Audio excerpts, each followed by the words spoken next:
This is Phantom Electric Ghost, and we're live on the air with Suzy Hardy for the first time. Welcome to the Phantom Electric Ghost podcast. How are you doing tonight? Thank you so much. I'm doing great. Thank you so much for having me. Want to let people know we are a featured podcast on the Newsly platform. You might see that icon up there. That platform, again, we're a featured podcast on it, and they take video podcast and turn them into audio only. And so if you use coupon code GHOST, you can get 1 month free premium subscription and listen to us there later tonight if you want to. Now, the other thing that we're going to talk, well, where we are today on our podcast is we're actually at episode 1003. We hit episode 1000 over the weekend. So we've been on the air since 2016. Tracking that on Apple Podcast. And today we're going to talk about the topic of why gut health is so important for mental health. And we've also got your Bitly link up here. And want to let people know that these links will be fully clickable, so you can click through right to that Bitly Suzy Hardy when we're published, and you'll be able to go to that link. So if people go to that link, what would they find there if they click on your link? They're going to find a sign up form where if they give me their email, they're going to be able to get access to my #1 stress slaying and anxiety alleviating tool. That is super easy, super effective. You can it's wonderful. And it's part of the program I teach in my course called Serenity School. I am a Serenity coach, or rather anxiety management and stress coach, but I like to call it a Serenity coach because that's the ultimate goal. And this tool that you get a video tutorial of is fast. You can learn it very easily, and it actually really works. It really helps for stress and anxiety. Well, that's awesome. So we like to encourage people to click on the links of the guests that we have on, and we make it easy when we're published. It'll totally click through on any platform that we're on.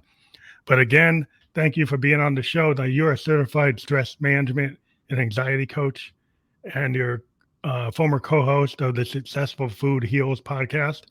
And so you know about natural healing, and maybe you can tell your story for those in the audience. Maybe give people your background so they understand what we're going to talk about today. Yeah, I'm glad we have an hour because it's a long story. It's not I graduated college and this is what I did. So I have a bachelor's from UC Berkeley in psychology. I have always been fascinated with psychology, mind-body connection, and natural healing.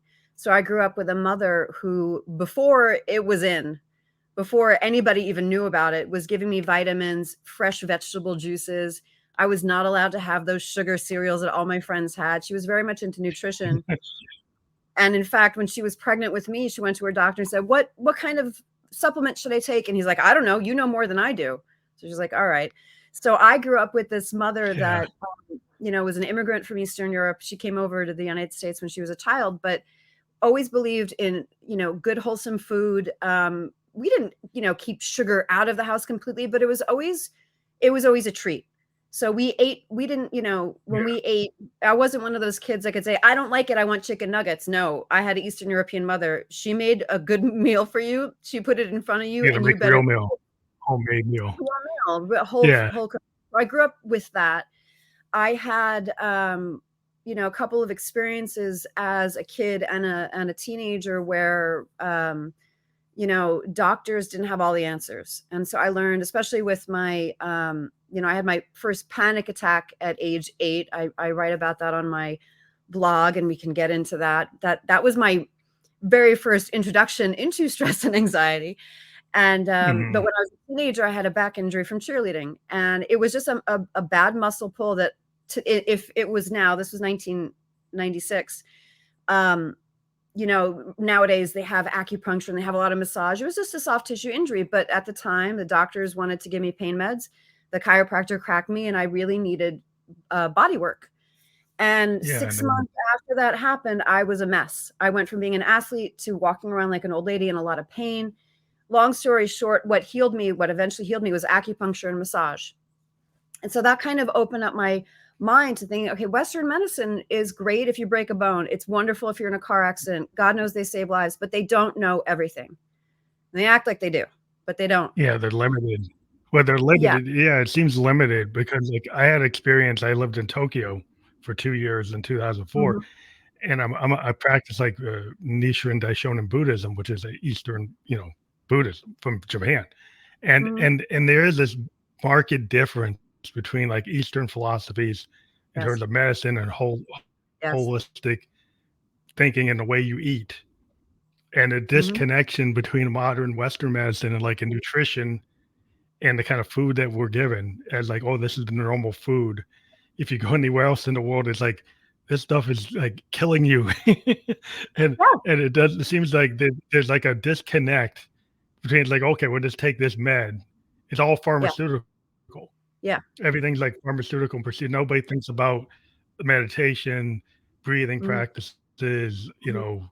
quieting your mind, Mhm. thinking about like supplements, thinking about better food, making sure Yeah. you get enough of the right foods and not the wrong fast foods. They're just convenient because you're stressed out.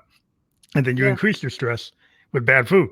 Yeah. So yeah, this seems like a lot of the doctors don't know what to do. They don't know what to tell you. So you have It to go and reach not out to people like yourself. it's not their fault. That's not how they're trained, and it is changing. It is changing, but for the most part, Western medicine they take symptoms A, B, or C, or whatever, or diagnoses, which is usually a combination of certain symptoms, right? And they say, okay, if we have a statistical population that has this diagnosis, what can we do statistically that is effective that we can say will be, effective for this diagnosis? And it's for them, it's surgery or a pill. That's Yeah. pretty much it. Psychiatry is a little bit different, and it is changing, but they are not schooled in nutrition. They're not schooled in mind body connection. That's not what they're trained to do, and it's not their fault. And again, it is changing for the better. Japan has an amazing, as do Europe. They have a different viewpoint of healing and wellness. They look at your Yeah. food. I have a Japanese alkaline water machine, a Kangen machine. They just look at so many more other facets, as well as in terms of healing. They look at how can they support the body, because our bodies are amazing. Think about a simple paper cut or a deeper cut, a kitchen cut, right? You chopping Yeah. vegetables, you cut yourself. Well, unless it's really, really big, your body will heal that. You break your bone. If it's a clean break, the doctors will set it and your body heals that. Your body is amazing. And I firmly started in childhood believe your body can and will heal if given what it needs. And that's the whole search, right? Is like, okay, well, what does it need? But I'm jealous. I would love to live in Japan. They have a very different view on Yeah. how to be It healthy. was just yeah.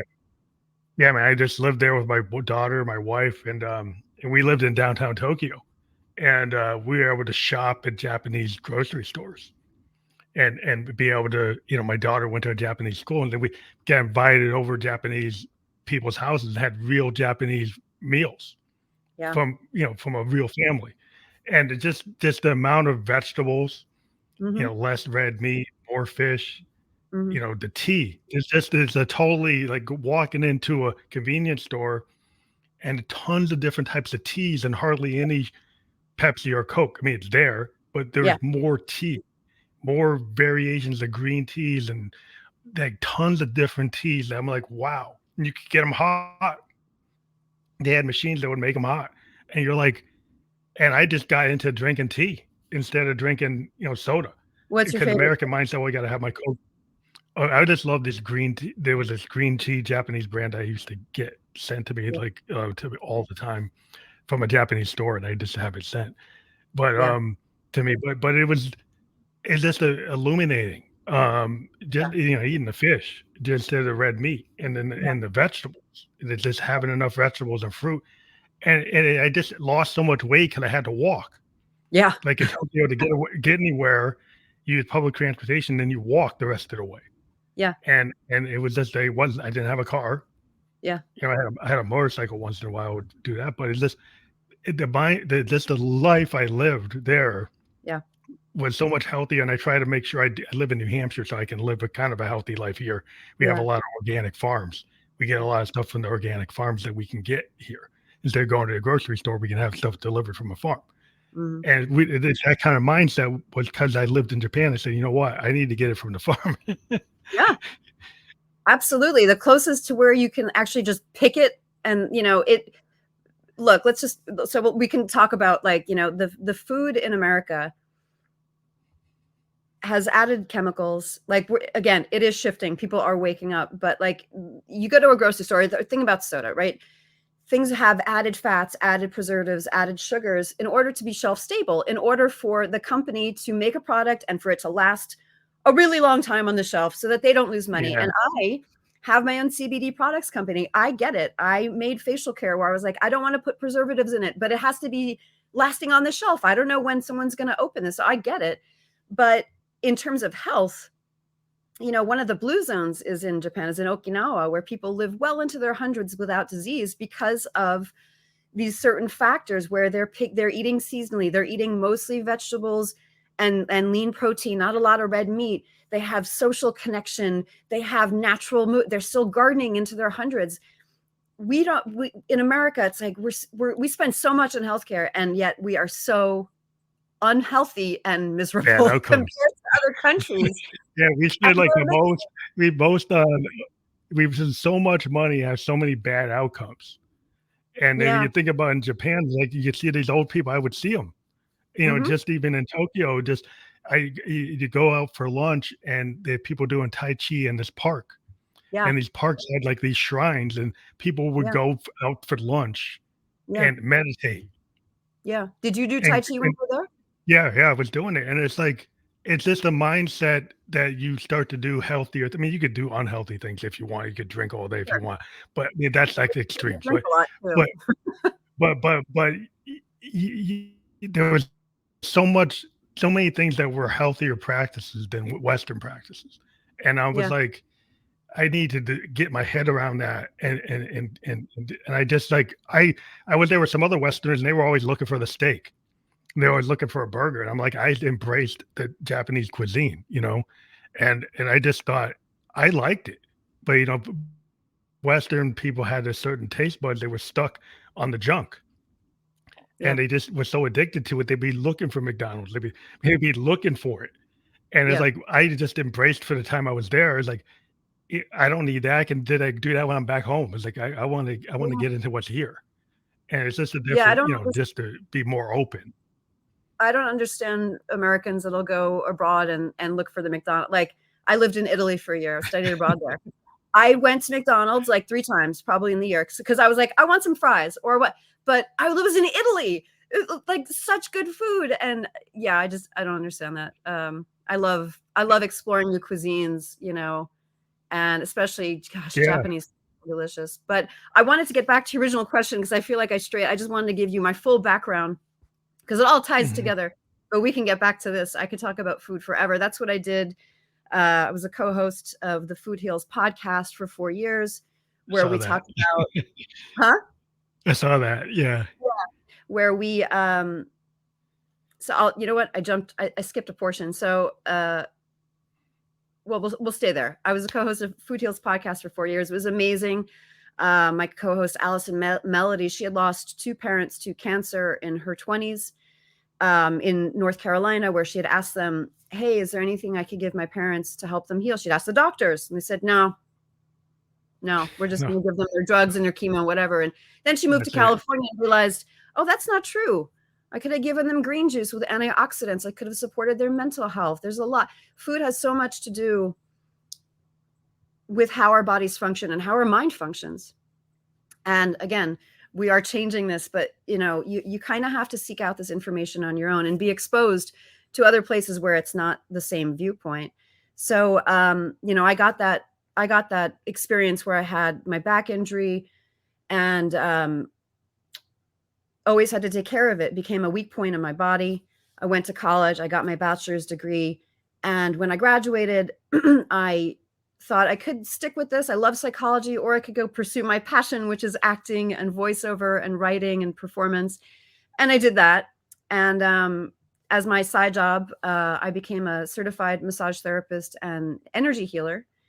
And so kind of continued with that whole healing aspect. I was always just fascinated by it. Uh, cut to, the acting wasn't happening the way I wanted it to. I got married. I started a hemp CBD company with my husband called CBD Fountain. So that helps people's body, I'm going to mess this up. It helps people's bodies heal themselves.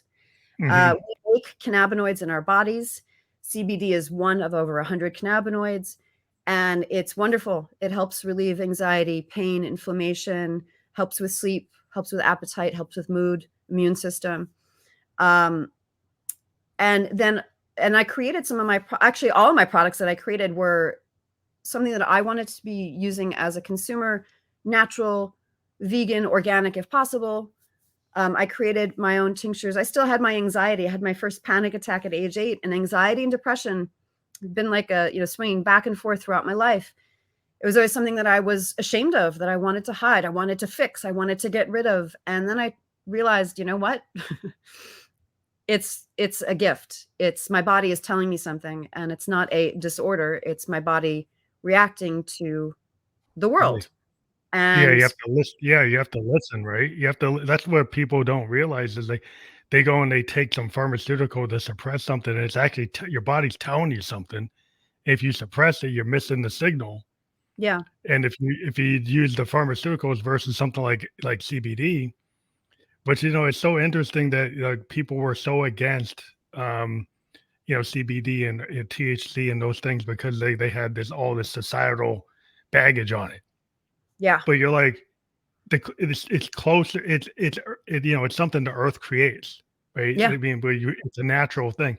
And it seems like maybe, and I don't know, again, the conspiracy, but like if pharmaceutical companies see something that they don't, the people will go to that. Then maybe they were kind of like, well, we don't want this out there because it competes with us. Absolutely. is, Oh, 1 is that million part of it? percent. There's no money in broccoli. There's no money. I mean, there's some money in hemp. There's no money in vitamin C tablets. It's not, it's not compared to something that they can patent and then sell for $1,000 a pill Yeah, or $500 or whatever they're doing. yeah. Um, It's not the money. They can't they make the money I on it. I agree with I agree with you there. They're all about money. They're not about Yeah, necessarily keeping you healthy. If everybody was super healthy, they'd be out of business. And so, sometimes you do. Sometimes the pharmaceutical works. It didn't work for me. I had tried antidepressants and I had tried anti-anxiety medication. The antidepressants made me overweight. I lost my sex drive, and they didn't actually really work. I was dating a different boyfriend in my early 20s, and he said, your lows aren't as low, but you're not happy. And I was like, he's right. And then I actually saw yeah. And then you have to take other. Did you have to take other medications for the after effects of what you're taking? Then you're on a cascade, right? Like I you I take did this. have to take other medications, but they weren't very effective. Like, I wasn't gonna do that. Like, if I felt amazing and I felt like, "Oh, this fixed me," and it worked, I would have stayed on it, but it didn't really work.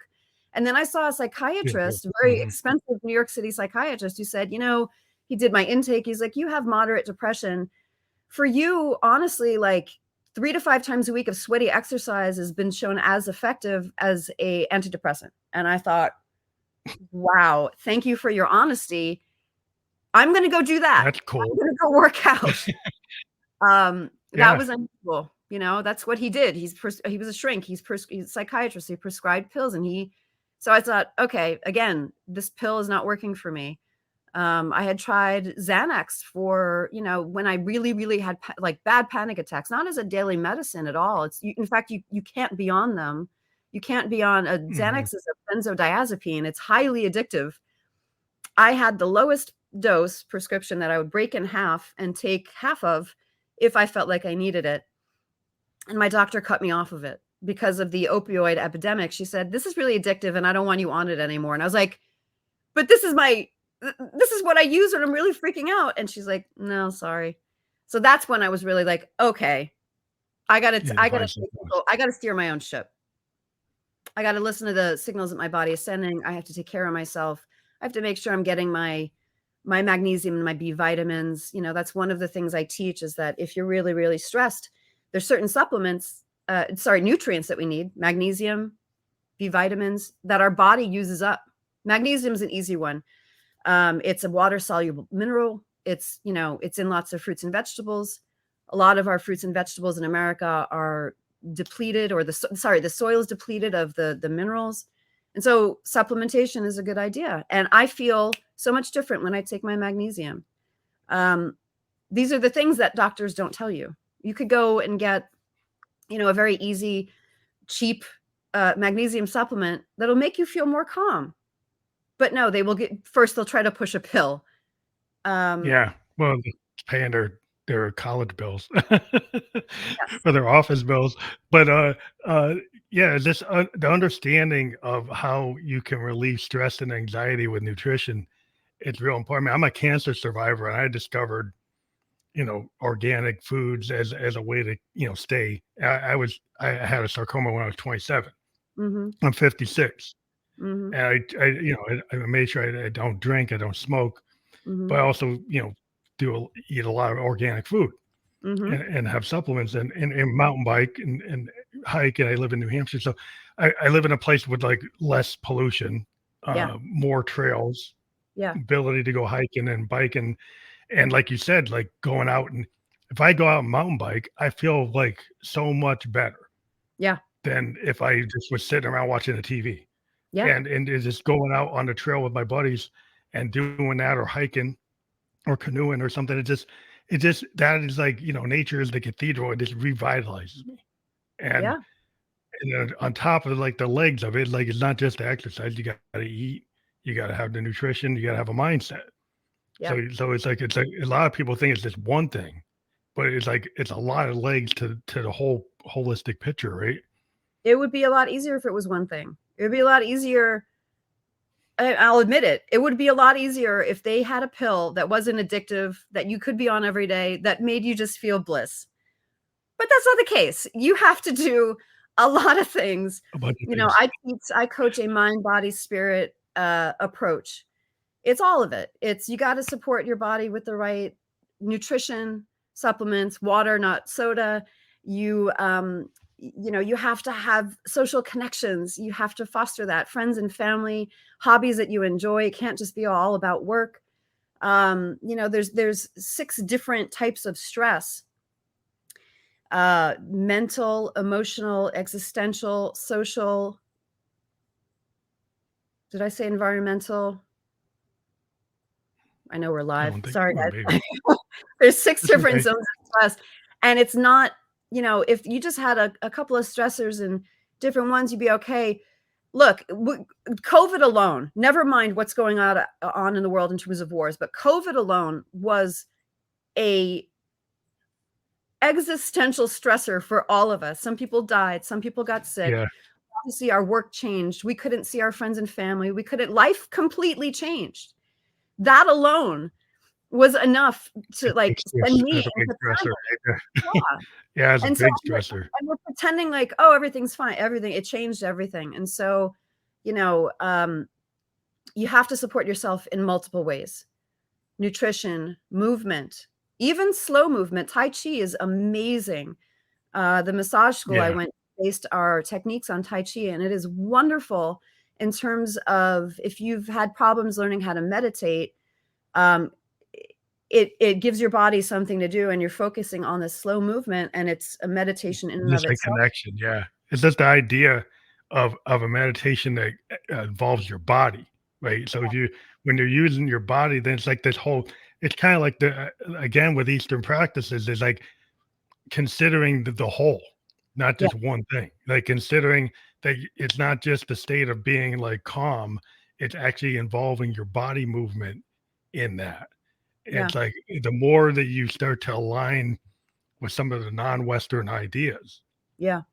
that open up these things where you're more open to like a flow state of the universe. Mhm. You're more open to the muse. You're less judgmental. You're like, well, why can't I try that? Because I would think that some people they don't want to try CBD because they've got ideological reasons why I can't try that because it comes from this, and then they don't want to touch it because they got these ideas like oh bad juju or something they don't think is good. So it's Yeah. like so how do you get past people who have hangups because they think it's like coming from the wrong source or something? I would say you have to do what works for you. But if what you're doing isn't working, then you have to try new things. And I love my country, but there's a lot of other great things from the rest of the world that we're just starting to scratch the surface on.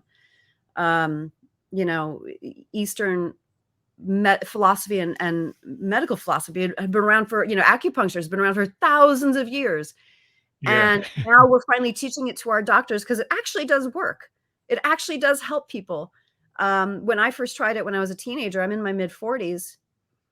It wasn't quite so well known as it is now. And now actually doctors are getting certified in it. So Yeah, it really works. I mean, when I was in Japan, it was like highly recommended. mhm, Yeah, I had like, salarymen friends. I was in business, that were going, and they say, "Well, why don't you do that?" And they're like, "Well, in America, we don't really have a lot of places we can do that. At least in 2004 when I was around, mhm. at least in the Northeast, but maybe in Boston, but it's like kind of hard to find. But Yeah. probably more prevalent now than it ever was then. But yeah, it's just the mindset of being more open to things. Like if something doesn't work, then you hit the wall. Where you hit the wall, then you have to start to search. And with Yeah. this podcast, I've brought a lot of people on who are, they're therapists or people who are looking for ways to manage people's anxiety. Because Yeah. we're like you said, with COVID, there's a lot of anxiety in the world events, stressors. There's all kinds of things. People have events in their microcosm and their macrocosm, Yeah. whether they're in their individual situation. You never know where they are. But the common thing is the stress. And Mhm. stress is like killing Americans by the boatload. And It's you're the like we number got to one figure out way. Yeah, sorry Yeah, to interrupt you. It's the number one cause of disease. That's the amazing thing to me is that, like, Western medicine will admit, "Oh, yeah, stress is really bad for the body." Well, let's talk about that. What is stress? Stress is our reaction to a stressor. So not all stress is bad. When we think about it, or I even say the word, even I think about it, I think about the mental stress. bad part. There's, exercise when you're lifting weights, that's a physical stress, but it's actually a good stress. They call that eustress. It's stressing the muscle. It's making it do something it's not used to doing, but it's going to make it stronger. Um, so when we think about the bad stress, our reaction to those 6 zones of stress that I mentioned, that's different. That's, our body our brains evolved to be scared of existential threats, predators, lions, tigers, bears, you know, we don't Yeah, most of us the don't wolf have at the that. door. The wolf at the door. Yeah, the wolf at the door. We don't really have that anymore, but we do have bills and we do have jobs and we do have mother-in-laws and children and, those kinds of things that our society evolved for, but our brains didn't catch up. So we're still reacting as if it's, sometimes life-threatening or really, really bad. COVID was life-threatening, but Yeah, the day-to-day stresses I'm talking about, build up. And when you have, like I said, multiple, because I like the environmental. cortisol. What's that? Well, I just wonder, can like adrenal fatigue and cortisol deficiencies caused by not the saber tooth, not the wolf, but the words or the events are triggering Or your body or the to Instagram react post in a or way. the voicemail. Yeah, Yeah, like the wolf is chasing you, but yeah. your body's acting like it is when it's actually like words or images or sound bites or something that triggers it, Or and then or even the fear of the unknown, fear of the future, you know, anxiety. So you can have stress without anxiety, but you cannot have anxiety without stress. And anxiety to me, I read this once, is fear of the future, whether or a threat, whether known or unknown, whether real or imagined. Your body, mhm, your mind is amazing, and your body reacts to your mind and your thoughts, whether they're real or not. thoughts. So I'll give you an example. Close your eyes. I'm going to close them with you. Imagine biting into an ice pop. like biting into like that coldness, that like iciness. I get chills. My body is reacting. I did not bite into the ice pop, but my body reacted as if I did. Yeah, So we your can do this imagination's with, powerful. yeah, we can do, and our body responds to it. Um, our body will respond to our fears of the future, whether real or imagined. And trust me, there's plenty to be afraid of right now in terms of political upheaval and change and AI and COVID still going. I don't need to do the list. You guys know. But Yeah. it's a lot. It's a lot. And you talked about adrenal fatigue. Animals in the wild, say a antelope escapes the jaws of a lion. What happened is we have two sets of our nervous system, our parasympathetic and our sympathetic.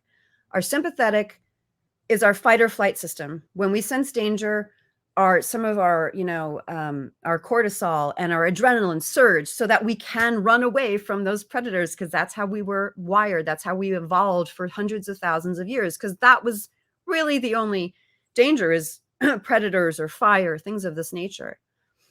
Well, this still happens when you say you get a voicemail, a nasty voicemail, or a text, or you see something on the news. You still have that flood of cortisol and adrenaline, but there is nothing to run away from.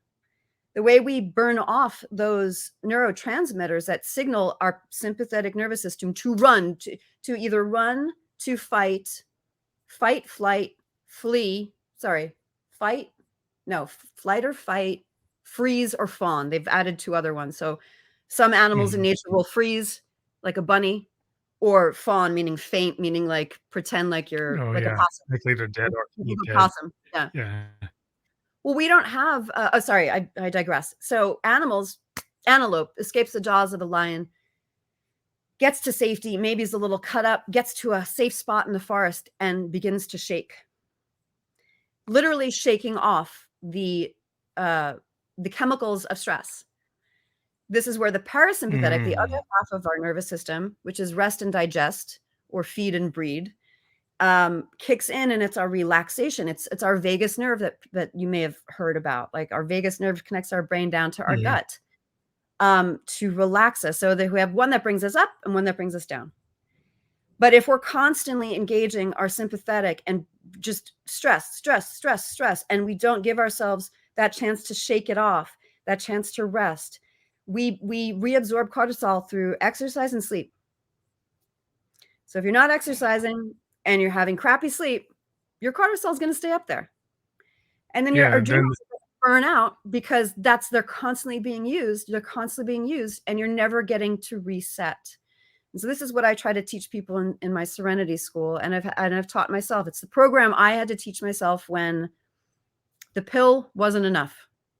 And there were still stresses and still anxieties. And Oh, yeah, and you couldn't get it anymore. Yeah. Yeah. Well, I didn't even use it that often. Off. Like, you gotta be able to shake it off. Yeah. Yeah, But and it's actually, you found a technique to shake it off. That's where you've been able to figure out.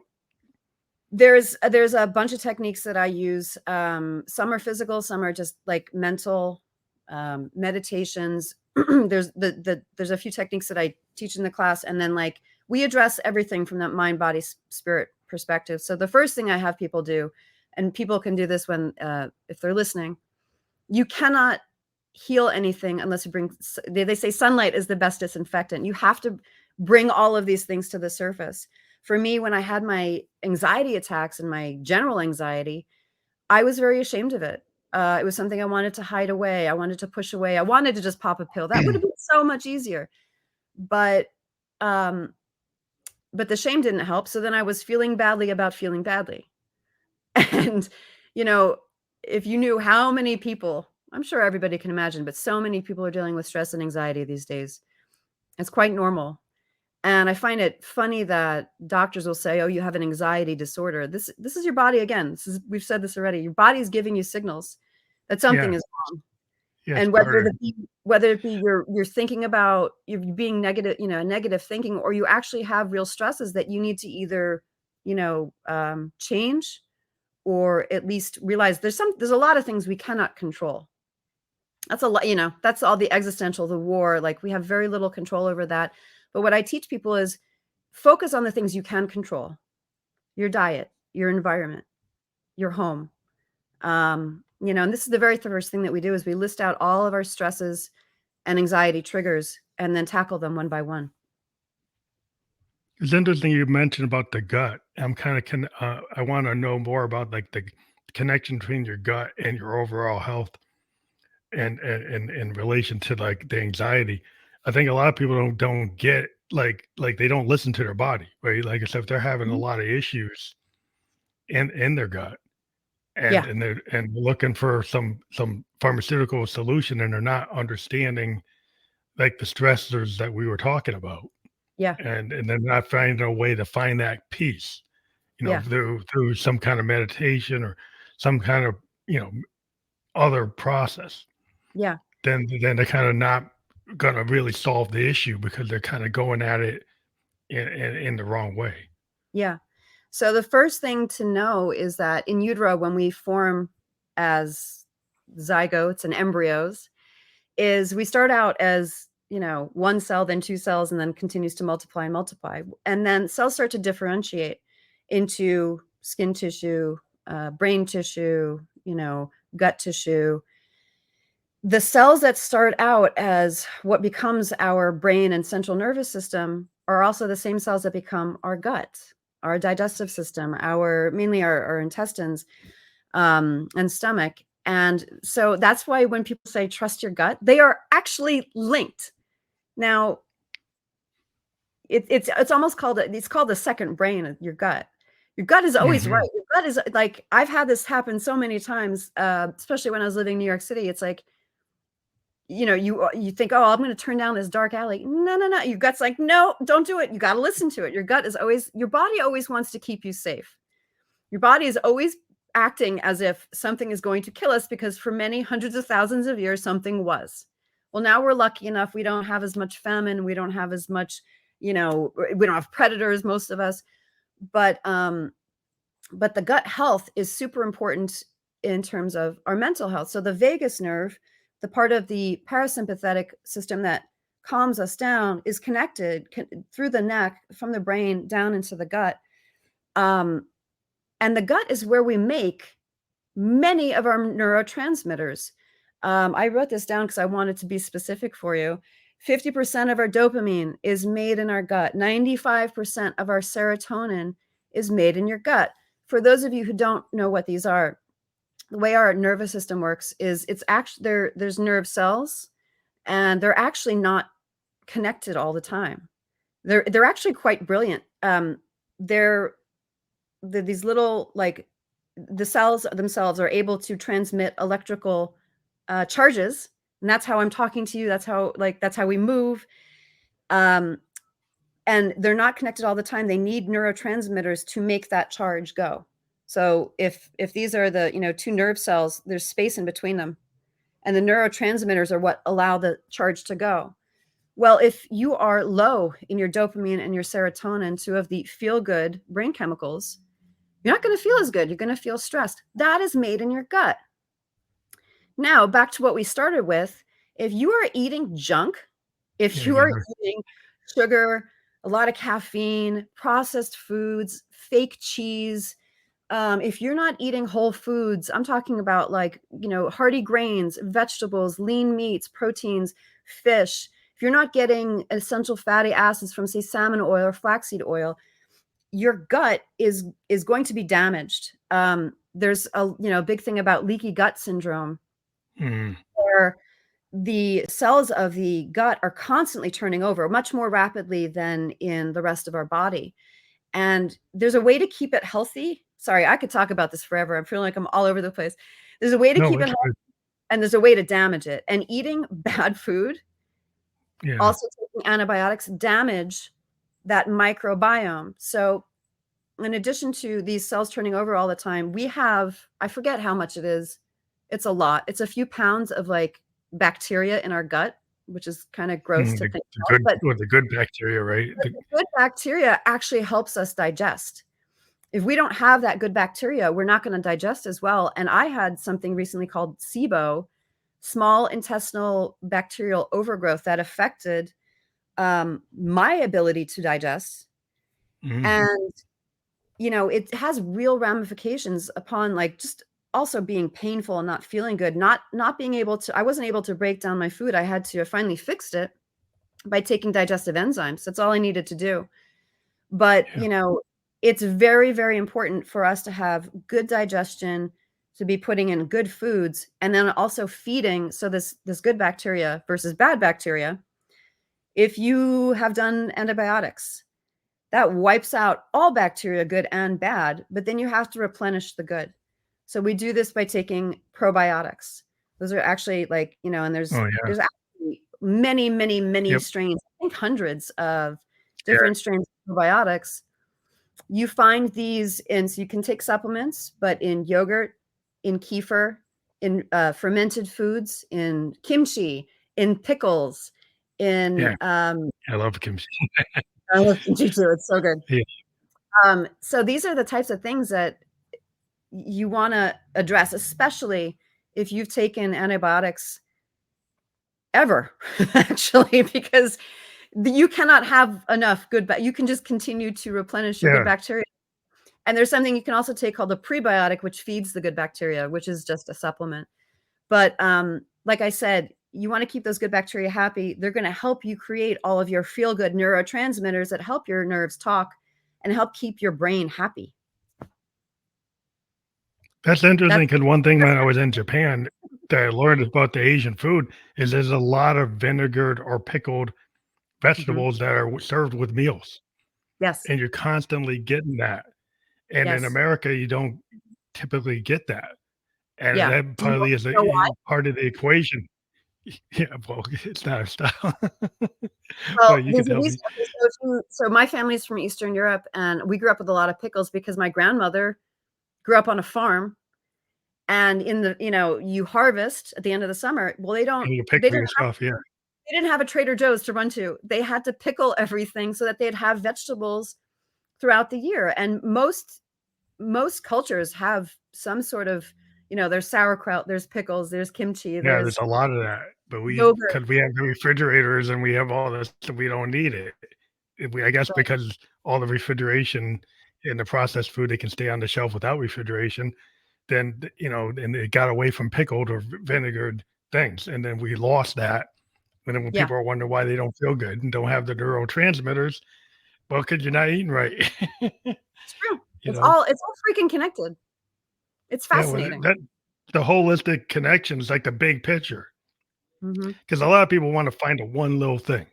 I And know. what I found talking to people is like it's always the big picture, holistic picture where you're like you've been so narrowly focused or you got rid of something because you didn't think you need it. And so it's like, well, I'm not going to pay attention to my heart. I'm not going to pay attention to my soul. I'm only going to do logic. Logic, that's it. Yeah, And then something like, well, how come I don't feel good? Because yeah. you can't just be a logic. It has to be other things. We are fascinating creatures. I think our bodies are fascinating, and this stuff is still being discovered. The brain is one of the last three unknown frontiers: brain, deep space, and deep ocean. We're still learning about it. We're still learning about psychology. Um, we're on the right track. But yeah, it's if you want to live your best life, there's some work to be done. You got to address things in a multi-pronged approach. But I think it's really helpful to tell people how important nutrition is because Mhm. like, if you don't have that good gut health or overall nutrition, it's like the foundation. Like when I had cancer, when I realized, at 27, after I fought that, like that I really needed to take serious nutrition so it wouldn't come back. Yeah, And I've tried to be on a path to stay that way, and I've done it, so far. But it's like a lot of the kids I was hanging around with when I was 27 is like, well, why are you doing that? Or why are you eating this organic food? Or why won't you drink the soda? Or why won't you do this? Well, mhm, I kind of learned something. And I guess, because you hit the crucible moment, and he's like, well, I better do something. yeah, But some people like until they hit it, they won't do it. But it's like sometimes it's like it needs to be part of your life, not at the moment that there's a crisis. You yeah. kind of have to have a good practices, right? Then not just at the last minute. Marianne Williamson is someone I love, and I've heard her speak many times, and I've read her books, and she says, we can learn through pain or we can learn through joy, but most of us learn through pain because we don't make the changes in joy. It takes something for us to really, face up to, for us to make change. And I'm very impressed with how you took care of your own body and healed your cancer. That's amazing. It's just it's hard work and it's incremental. It's like it wasn't like, oh, a 12-step program and I'm done. No, Yeah. I have to do this for the rest of my life. There's certain things I got to do, Yeah. and you got to be consistent. And a lot of people, they think they can go on to some kind of fad, or they think if they do it for like 12 steps, they do this and do that. Consistency is the main thing. Is to make it doable. You got to do something that you're going to stick with. Yeah. And so a lot of people have a hard time with that. It's a hard thing to do, but I think it's very important to introduce all those legs, like you said, like meditation, Hmm. in terms of like understanding what your body's telling you. Hmm. So if your body tells you something, don't ignore it. Don't ignore You it. you go find out what it is, It'll keep getting because louder. You can ignore it all you want, but it'll just keep getting louder. yeah, I mean that's the cancer issue. Like I saw something and I went and I was like scared of it. I said, well, I better address it. Mhm. But if you don't address what your body tells you, then sometimes you won't be here.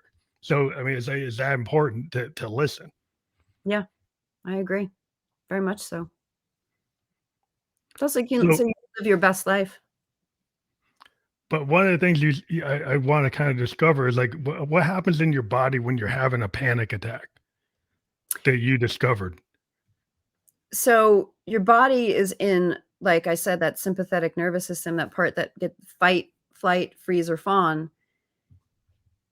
That is brought up all the way. And I first had that in a TGI Fridays restaurant when I was 8 years old for no reason. Well, there was a reason.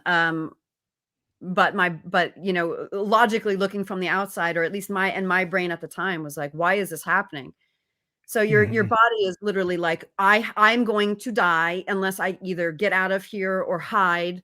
It's DEFCON 5. It's just all the way, and it's horrible.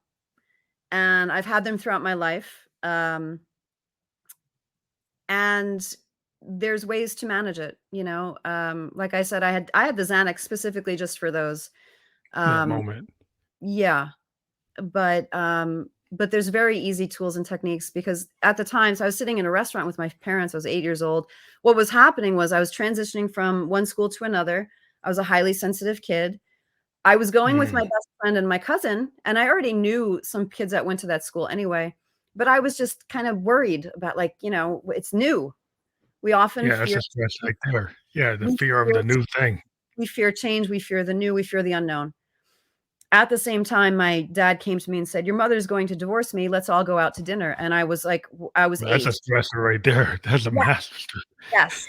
They didn't wind up getting divorced, but he shouldn't have told me that, from, as a parent to a kid, but Yeah. he did. And I was sitting at this restaurant and just feeling overwhelmed, just feeling like overwhelmed, worry, panic, fear, where, I asked my parents, I said, "Can I?"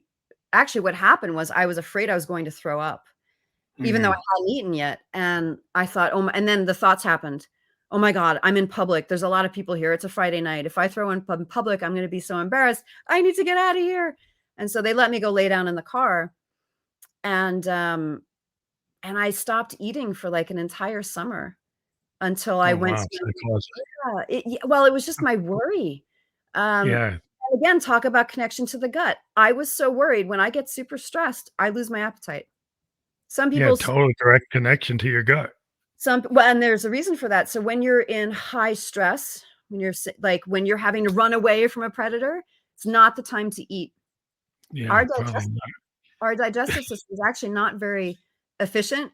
I remember studying this in biology class. You actually get like 3 units of energy, but it takes 2 to break down food and Oh, convert the ADP into ATP, and to utilize it into something our cells can utilize. So it takes a lot for us to digest food. If you're in high stress, it's not the time to digest food, it's time to run away. It's Hmm. and that's why you get that fight or flight. Your body, your cortisol and your adrenaline activate you get these like super energy for a while, and your inflammation even increases. I learned this with my stress management certification. The reason our inflammation increases when we're stressed is if you're running, picture go back to you're escaping a predator and you're running. We didn't have shoes back then. You're running through the forest and you get cut by sticks. Well, you don't want to, bleed a lot. Your inflammation increases. Your body's ability to heal quickly increases with inflammation. Oh, For that's short interesting. period. Yeah, isn't that interesting? When I put that Yeah, together, that makes sense. That makes a oh, lot of sense because like you got bare feet getting cuts, or you're scratching yourselves on the thickles yeah, or the thistles or whatever. So you, yeah, you need to boost that up to give you protection because you don't have the fur like the animal, right, like the wolf or the saber tooth. So you don't have what they have, yeah, and they're faster than you, and they're processing. right. They're four legged, so they can run faster than you. Well, You're they never even gonna have be able to they run. even have the same thing. I think all mammals, your inflammation increases with your stress because of that purpose. It's meant to, oh, we're running away, we're escaping danger, and our inflammation's going to go up, so our healing speeds up. But that's only for short bursts. If you don't have that period where you shake it off, You like get that off, animal and we talked about, and get back into your rest and digest mode, the inflammation is going to stay up. And inflammation, and that's why they say stress is number one cause of disease, because the stress increases the inflammation and it stays up yeah. there. Inflammation is great in short spurts. It actually helps us, but when it's chronic is when it's a problem. Well, then that also is the connection with all the allergies we see today, with a lot of people having to take allergy medicines or having all kinds of skin issues with rashes, probably because of due to the stress of the gut issues and Allergies, you as know. far as I know, I've heard or done some reading of that. It actually has more to do with when we're in utero. If the mother has a lot of toxins in her bloodstream, if Oh, she's that's why. exposed, yeah, that's what I've heard. And read. That's my conclusion. That's what I've taken away from that. But yeah, it's the body is fascinating. There's a lot going on. There's a lot we could break down for hours and hours and hours. Yeah, it's just really super interesting because a lot of times there's so much convenience, but if you really think about it, it's not very convenient to be eating that junk and then triggering the stress, and the stress is like the biggest killer. So like you're not getting the neurotransmitter nutrients because you're not eating the junk, and then you're like then you can't feel good. Then you're going and compounding things by taking prescription drugs instead of solving the core issue, which is the food, right? And then people say, "Well, I'm too stressed out to cook. I'm too tired to cook." So then like then it just compounds. It's like you get stuck in a cycle. It's like, well, I'm not feeling good, so I go get the pizza. I'm not Yeah, feeling good, so I go get the junk food. yeah, So, but then it's just like you're gonna continue not to feel good because that's not it's a short term thing. It makes you feel happy for eating that junk, but you're not really solving it. yeah. It's a cycle. And the best way to handle that is to plan. Like if you really want to change, taking diet as an example, or even anything about your life that's stressing you out, it's like you list it out and then you plan. Okay, you want to change your diet, you want to eat more healthfully. Well, but batch cook, or get, there's so many home delivery systems that I've done them where they deliver the ingredients, you chop it, it's cooked in a half hour, and it's a lot healthier than fast food. That's for sure. But Yeah. Just it's taking the time to realize what's important. Like once you realize that making my own home cooked meal with good ingredients yeah, is actually fun, right? That if you don't go and turn it into a stress, because there's yeah, some people always go and turn something. Well, if I have to cook that, that's going to stress me out. But if you may actually take the other view, is like, this is my time yeah, to kind of find be a cook and find fun in it. Like if yeah, you go find a way to make it fun, then you're not going to be as stressed out, right? So I just started to incorporate that. Well, I'd like to cook my own stuff. yeah. Me So too. and then just take the space, and then you got to be able to have the boundary to say like, hey, I got to have some time for me. So every Mhm. day I got to have enough time so I can cook my food, regardless of what the boss wants or whatever. But I'm gonna have time to do this, just like I have time to exercise, time to meditate. Yeah. You just have to kind of set the boundaries. Like, yeah, I will have this time, Mhm. and you got to just kind of say this is what it's going to be, Mhm. and people will respect you when you set your boundary, And in as long as you addition, keep I wanna yeah, I wanna add this too. People need to know this. How you eat is almost as important as what you eat. Taking time to sit down, don't have the television on, sit with friends and family if you can, and enjoy a meal and eat slowly. Mm, We Americans eat on the fast food. We eat in the car, we eat on the go, we eat standing up. I'm always yelling at my husband. I said, "Sit down, stop, sit down and enjoy. Don't eat standing up." It makes a big difference. It makes a big difference chewing our digestion starts in our mouth. So if you take a mm. bite and swallow, it's harder on your stomach to break it You're making down. it work harder.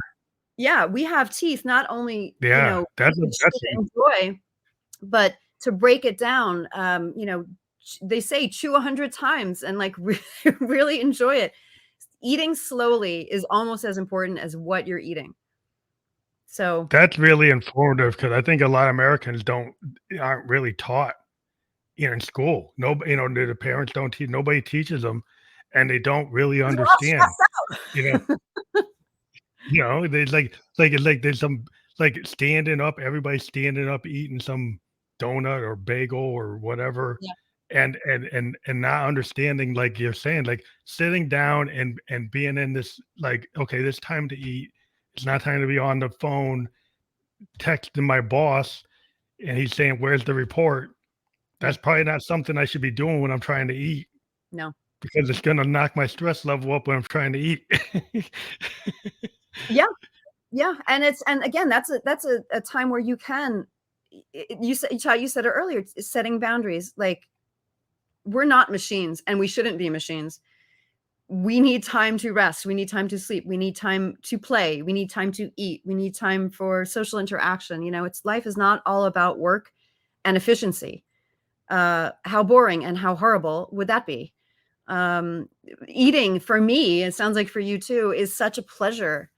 Um, I love making my own food, and yeah, sometimes I don't have the time to do it. I enjoy eating out too, but I make sure that it's good food that I enjoy. I change it up, and I make sure that I'm getting all of my nutrition. I am changing up the proteins I eat. I'm changing where I'm eating. I'm changing. It's such a pleasure in life, and it's something that like Europeans for sure do very well compared to us. And Yeah, when I you try think to about take a page yeah, from them. yeah, when you think about, like, all the different foods that you can get from all the different European countries and the amount of preparation that goes into the meals, because it's important to actually have those ingredients and take the time to actually cook it, right? Mhm. And to actually make the meal, to make the dish. And Yeah. we just kinda slap things together. "Oh, just give me a hot dog, just give me a burger, give me something I can put in a bun and run," to get on the train, to get on a plane, to get in my taxi, and then nobody's thinking about, like, "Okay, that's convenient, but is it a convenient way to the exit Mhm. of the world?"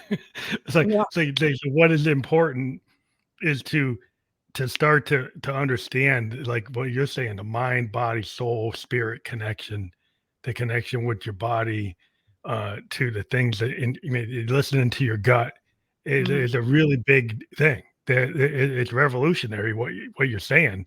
To a, like, I think a lot of Americans wouldn't get the connection until they're like in the hospital, until they're at the doctor, until they have an incident. Then they go, "Oh, I need to do something." Yeah. Yeah. It's a shame because, we should be obviously, uh, proficient and efficient and good at our jobs and provide for our families, but at the same time, we need to enjoy our lives. Why else are we here? You know, it's actually quite short when you think about it, and it can go very fast, Yeah. and to take the time to nurture yourself so that you can nurture others. Gotta put on your oxygen mask first, right? Yeah, well, you gotta give yourself a time to breathe and the kinda what I like is the quiet time. Being an artist, like people, I think that it's not just an artist thing. Like if you give yourself quiet moments where you can push out the noise Yeah. and just have that time for yourself, and you kind of start with that. I'm going Yeah. to give myself quiet moments to reflect. Then you can start to think about like what is it that you're doing and how are you listening to your body? Are you really looking at who you are and Mhm. figure out like where you want to be? And I Yeah. think it's real important to do that. And it's not just an artist thing, it's a person thing. Yeah. Yeah. Like we're yeah, like I said, we're not meant here just to live and produce and pay taxes and die. We're meant to enjoy. We're meant to explore. We're meant to be healthy. Our bodies know how to stay healthy. We just have to support them in doing that. Um, it's called homeostasis. It's our body's ability to keep us normal, to keep us flowing. I want to thank you for being on the podcast. We always hit the hour mark faster than we ever expect. Yeah. We do have your link there, bit.ly Suzy Hardy. Hmm. And we do encourage everyone who will listen to this or watch this episode to click on that to be able to connect with you, to dive further into the things we were talking about today. That you'll be able to go a lot further than what we went to today, but at least we gave you people a window Yeah. on where they could start. Yeah, absolutely. If you like what I've been saying and you want to schedule a call and reach out and see if I can help you feel better, then please do. And that link right there, that's my number one tool. That's my favorite. Super easy. Thank you so much for having Thank me. you very much. And yeah, we do encourage people to click that. As I said, it's fully clickable when we're published. Like we're not published fully now, we're live. But like if you go to the Facebook, YouTube, or Twitch where we were just, as soon as we finish, you'll be able to click through on that. So thank you again for being on the show. We'll get the landing page out to you by tomorrow, and then people will be able to listen or watch on their favorite podcast platform. Thank you again for being on the Fam Electric Ghost Show. Thank you so much.